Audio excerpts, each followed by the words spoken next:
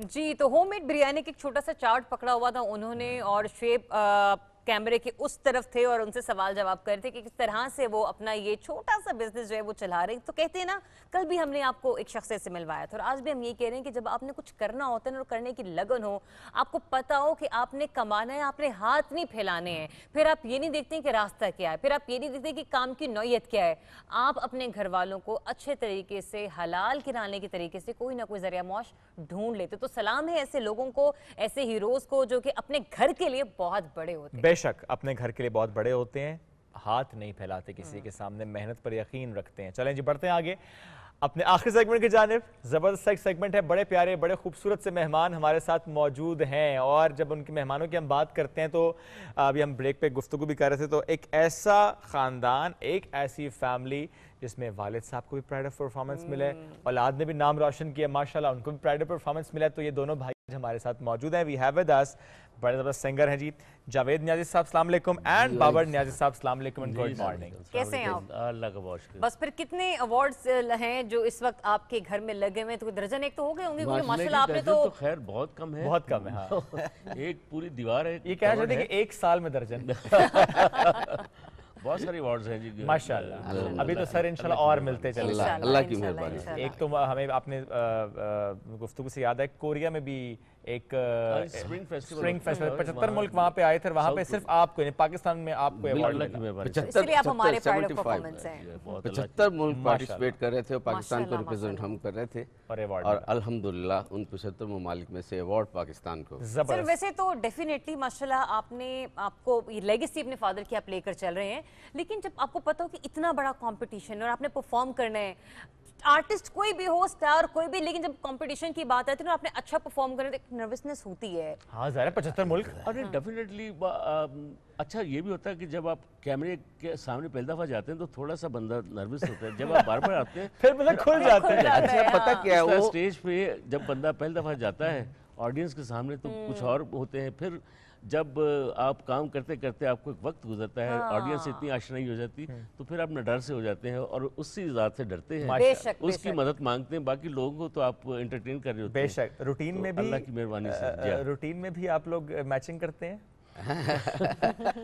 اصل میں دونوں بھائی جو ہم ہیں, ہارمونیم ہوتا ہے جب وقت ملتا ہے, اور بہت سا کبھی کبھی تو ایسے ہوتا ہے 4-4 5-5 6-6 گھنٹے 8-8 گھنٹے ہارمونیم میں بیٹھے رہتے ہیں, اور بعض اوقات 2 دن نہیں بجاتے, دل کرتا ہے. جب آپ کا دل چاہتا ہے تو پھر تو نارملی اٹھ کر آپ لوگ اسی وقت مطلب یعنی کہ اٹھتے ہیں, یا صبح پاکستان کی ٹیم نے آپ کو ذرا جلدی اٹھا دیا؟ اب یہ تو یہ شکوہ بھی آنے والا ہے. نہیں, بات یہ ہے کہ صبح تو ارلی الحمدللہ اللہ کی مہربانی نماز صبح پڑھتے ہیں, اس کے بعد چونکہ رات کو سچی بات ہے میں رات کو لیٹ سوتا ہوں, مووی دیکھتا ہوں کوئی نہ کوئی, پھر وہ ایک سمجھ لیں مووی نہیں میڈیسن ہے سونے کی. تو دیکھتے سو جاتا ہوں, پھر نماز کے وقت اٹھتا ہوں تو اس کے بعد پھر آنکھ لگ جاتی ہے. ریاضت کے لیے کیا میں یہی کہنے لگی تھی, میں جلدی سوتا ہوں. تو آپ جلدی اٹھتے ہیں, پھر جلدی اٹھ کے ریاضت بھی ہوتی ہے؟ ہاں ریاضت بھی بعض اوقات ہوتی ہے, بعض اوقات نہیں بھی ہوتی, مطلب کوئی ٹائم فکس نہیں ہے ہمارا ریاض کرنے کا. کبھی ایسے ہوتا ہے کہ صبح اٹھے ریاضت کے لیے بور ہو رہے ہیں کہ بھائی کو ذرا اٹھاتے ہیں, آج اٹھایا, اٹھو بھائی چلو ساتھ؟ نہیں ہے ایسی بات نہیں. مطلب یہ میرا بہت خیال رکھتا ہے، میں اس کا بہت خیال رکھتا اور ہوں، آپ دونوں اس کا بہت خیال رکھتے ہیں، ہم دونوں اس کا خیال. تو سر یہ بتائیں کہ ایک کانسیپٹ ہے نا، مطلب ہم لوگ بڑی موویز دیکھتے ہیں تو اس میں یہ دکھایا جاتا ہے کہ جو سنگرز ہوتے ہیں وہ صبح صبح اٹھ کے ہی ریاضت کرتے ہیں، لیکن یہ وہ صرف ایک عکاسی ہوتی ہے یا آپ کسی بھی وقت کر سکتے ہیں؟ وہ ایک ٹائم تھا، ایک وقت تھا کہ لوگ اسی طرح کرتے تھے، کیونکہ اور ذرائع نہیں تھے کوئی انٹرٹینمنٹ کے، نہ ٹی وی ہوتے تھے، نہ کچھ اور چیزیں اور کام نہیں تھا، تو شام جلدی ہو جاتی تھی، لائٹس بھی اتنی زیادہ نہیں ہوتی تھی، تو جلدی سو جاتے تھے، اور صبح ارلی اٹھ کے تو سارا خاندان اٹھا ہوتا تھا. تو آپ کو پتہ کہ 6 بجے ناشتے ہو رہے ہوتے تھے صبح لوگوں گھروں میں، تو خان صاحب لوگ جو گانے والے لوگ تھے وہ ریاض کر دیتے تھے اپنے گھروں میں. اب یہ ہے کہ بچے جو ہیں، بچے آپ دیکھ لیں، وہ کمپیوٹر کے بچے ہیں آج کے دور کے، وہ ساری رات پتہ نہیں کیا، ان کو کتنا بھی ڈانٹ لیں، کچھ بھی کر لیں، وہ کافی دیر تک کمپیوٹر کے ساتھ کھیلتے ہیں اور لیٹ سوتے ہیں. جب پورا گھر ہی لیٹ سو رہا ہوتا ہے تو پھر آپ بھی بیچ میں. اچھا نہیں سر، میرے کیس میں تھوڑا سا مختلف ہے کہ سوتے تو لیٹ ہیں، اٹھتے پھر بھی جلدی ہیں. اچھا جاوید ہیں، ہم دونوں بھائی پوری دنیا ماشاءاللہ گھومے ہیں، اور وہاں جا کے بھی جاوید ایسا ہوتا ہے کہ بہت ارلی اٹھتا ہے. اچھا عادت ہو گئی ہے نا. عادت ہے. نہیں I am also early, but اکثر عادت کی بات ہے، چاہے سیٹرڈے سنڈے ہو. جاوید جلدی اٹھتے ہیں، اٹھ کے اپنا سارا واش روم ادھر ادھر جا کے سب کچھ کر کے تیار ہو کے بالکل. اچھا ان کی عادت ہے صاف، ہوٹل میں بھی ٹھہرے ہوتے ہیں نا، تو ہاؤس کیپر سے پہلے ہی اٹھ کے اپنے ساری سیٹنگ ویٹنگ کر کے تو چائے وائے منگوا کے پی ہوتے ہیں. پھر جب یہ بالکل چائے پی ہوتے ہیں، پھر مجھے کہتے ہیں بابر میں جی اٹھ جائے یار، 9 بج گئے. تو جاوید پھر بڑے سلیقہ مند انسان ہے. اچھی عادت آپ کی مجھے لگی کہ نارملی یہ ہوتا ہے ہم کسی ہوٹل میں جائیں تو بس ہم بعد میں ایسے نکل گئے، تو ہماری بھی بڑی عادت ہے کہ ہوٹل ہو، کسی کا گھر ہو، کوئی گیسٹ روم، اٹھتے ہوئے اپنا بیڈ بنانا. یہ بڑا اماں نے نا ہمیں وہ سکھایا ہے کہ چاہے اپنے روم میں آپ، چاہے کسی روم میں، آپ نے اٹھ کے بیڈ بنانا ہے، آپ نے ایسے نہیں اٹھ کے اپنے چلے جانا ہے. وہ تو یہ اصل میں آپ کے جو گھر میں بڑے ہوتے ہیں نا، وہ آپ کو بچپن میں ٹیون کر دیا انہوں نے، تو ہم ٹیون ہیں. تو یہ میری ماں اللہ تعالیٰ ان کو بہشتوں میں جگہ، وہ تھے جنتی لوگ تھے بڑے لوگ. میرے والد صبح بہت ارلی اٹھتے تھے، نماز پڑھتے تھے، اور پھر اونچا اونچا شعر پڑھنے اور دعا مانگنے اللہ میاں سے اس کی بارگاہ میں. تو ان کی آواز کے ساتھ ہم اٹھ جاتے تھے. ایک اندر وہ بھی تھا ڈر کہ بم. مطلب میاں محمد بخش کا کلام نا دعا میں کر رہے ہیں کہ میں نہ تے تلکن رستہ، میں نہ تے تلکن رستہ رو رہے ہیں. اور تو ذرا ان کی یادیں تازہ کرتے ہیں، پھر آج کچھ پہلے آپ کر لیں، پھر کنٹینیو ہم کرتے رہیں گے گفتگو ساتھ ساتھ. چلے کیا بات ہے.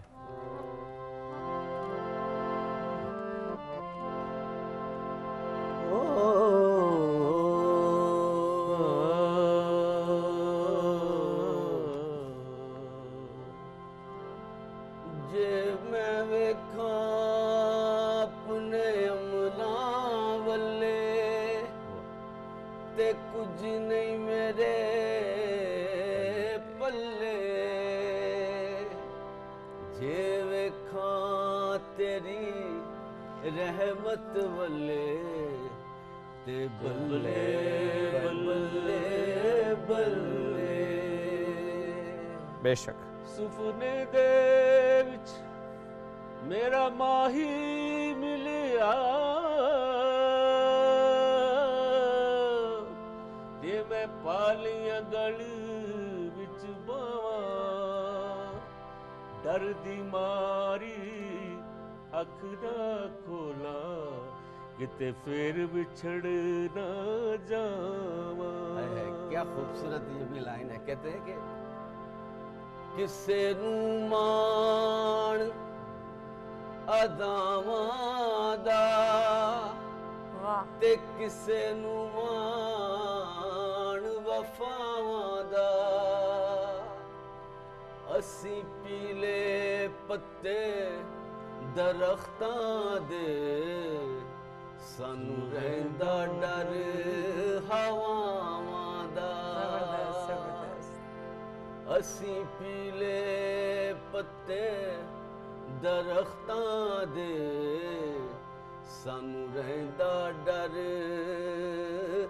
ہواواں دا. لوئے لوئے پر لئی کڑی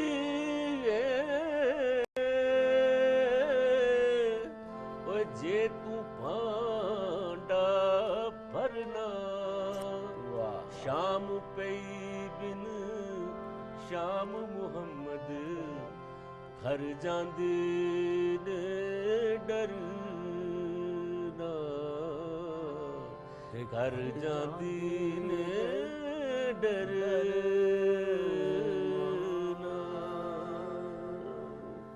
خوبصورت خوبصورت ایسے اشعار کہ ہاں مطلب 2 گھنٹے بھی بے شک یہ کلام ہی ایسا ہے, اس کی خوبصورتی ایسی ہے. محمد بخش صاحب چونکہ ان کا حضرت میاں محمد کا ذکر ہو رہا ہے, ان کا انہوں نے زندگی کے ہر پہلو پہ اتنی خوبصورت بات کی ہے کہ وہ آج سے پتہ نہیں کتنے سال ہو گئے اس باتوں کو, لیکن آنے والے 100 سال کے بعد بھی یہ باتیں بالکل ویلڈ ہوں گی.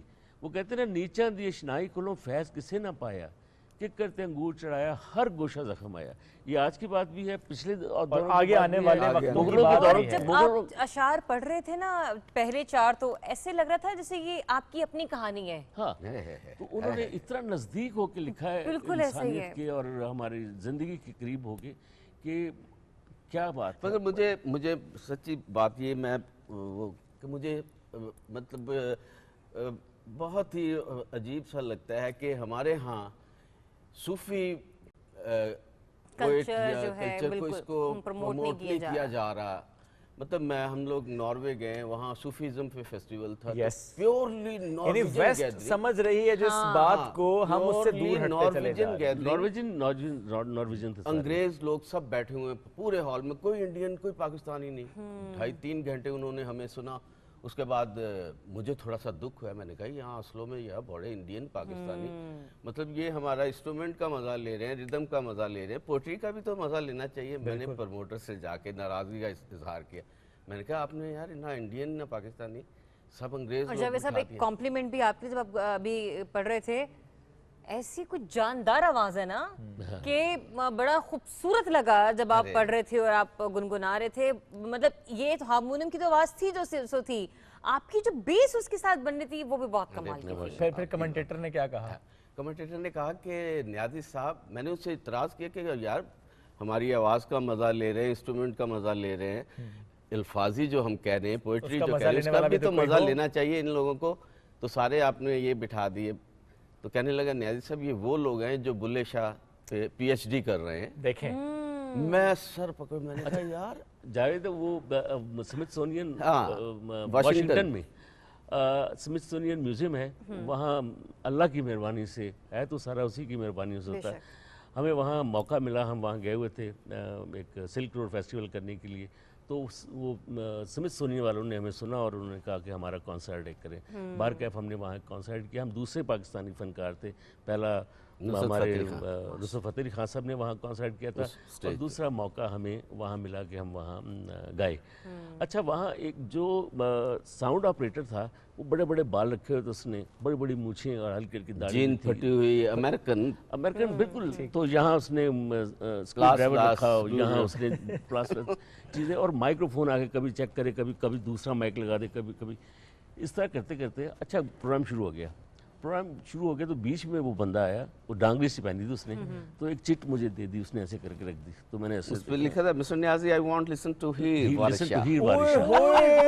اچھا, آپ یقین جانیے کہ میں نے ایسے پڑھا, دیکھا, پھر اس کو دیکھا جاتے ہوئے, میچ بھی ہو رہی ہے کیا کسی نے اس کو لکھ کے دے دیا ہوگا, سارے امریکن تھے ٹوٹلی. تو میں نے کہا ایسے اس نے سنا ہوگا کہیں ایسے لکھ دیا. پھر وہ ہم گاتے رہے, کچھ اور گاتے رہے, پھر اچھا پھر وہ دوبارہ آ گیا, پھر آگے اس نے پھر چٹ رکھ دی. میں نے پھر دیکھا, میں نے جاوید آخر پہ ہم اچھا پھر ہیر لکھا. ہاں, دنیا میں یہ ہے, آپ یورپ چلے جائیں, امریکہ کہیں چلے جائیں, کینیڈا چلے جائیں, وہاں ٹائم ہوتا ہے کہ 10 بجے تک ہال ہے. اس میں یہ نہیں ہوتا جیسے ہمارے ہاں ریکویسٹ کر دیتے ہیں کہ یار پلیز 10 منٹ ٹھہر جاؤ, وہاں نہیں ہے, وہاں لائٹس بند اور آف, ختم.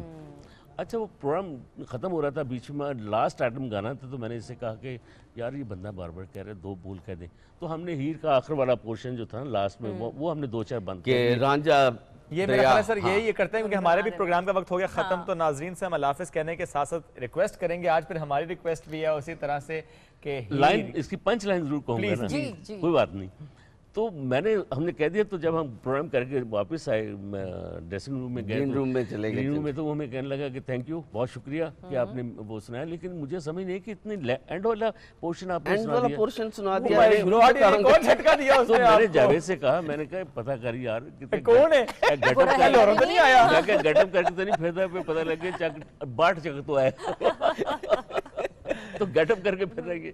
تو مطلب اتنا وہ نزدیک ہو, اتنا نزدیک ہے, اتنا چاہتے ہیں. ہمارے کلام کو, ہمارے انسٹرومنٹس لے گئے ہیں, ہمارا صوفیزم لے گئے ہیں, چیزیں لے گئے, اور ہم اتنے رچ لوگ ہیں, ہم اپنا فرق لٹائے جا رہے ہیں, اپنی جنریشن کو نہیں دے رہے, یہ دکھ ہو رہا ہے. تو نیازی صاحب پلیز نا وہ ہیر ہمیں بھی سنائیے.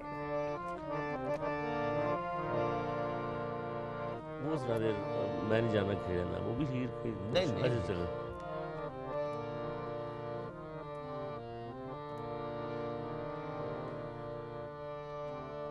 مانمتی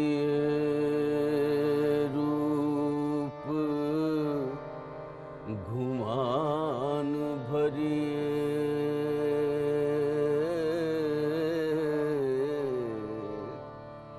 اٹکیلے رنگ رنگیلے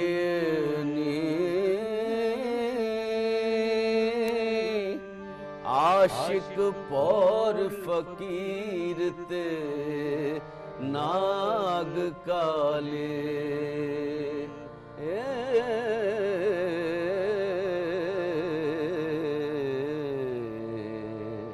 بانے ہاری تے نین شرمیلے اساں تسانو ایک کے مست ہوئے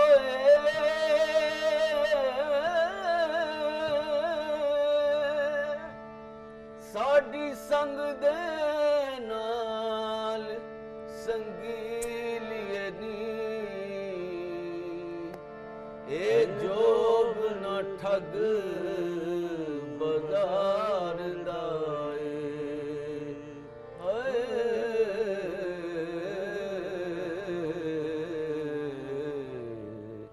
ٹوڑے ہاری تینین شرمیلیے نی. کیا بات ہے, زبردست زبردست. Thank you very much sir, thank you. آپ دونوں کے آنے کا بہت بہت شکریہ, اور آنے کے بعد آپ نے ہماری پیاس بجھائی اور خوشگوار کر دی ہے ہماری morning. Seriously thank you sir, thank you very much sir. ناظرین وقت ہو گیا ختم, ملاقات کریں گے آپ سے منڈے کو. بہت سا خیال رکھیے. ایک شخص جائے گا ٹور ڈی نارتھ, ایک ٹور ڈی ساؤتھ, تو انجوائے کیجیے اپنا ویکینڈ. لیکن انسٹاگرام پر آپ نے دیکھنا کہ صبح پاکستان کی ٹیم کہاں پر ہے اور کیا کیا کرے گی. اللہ حافظ.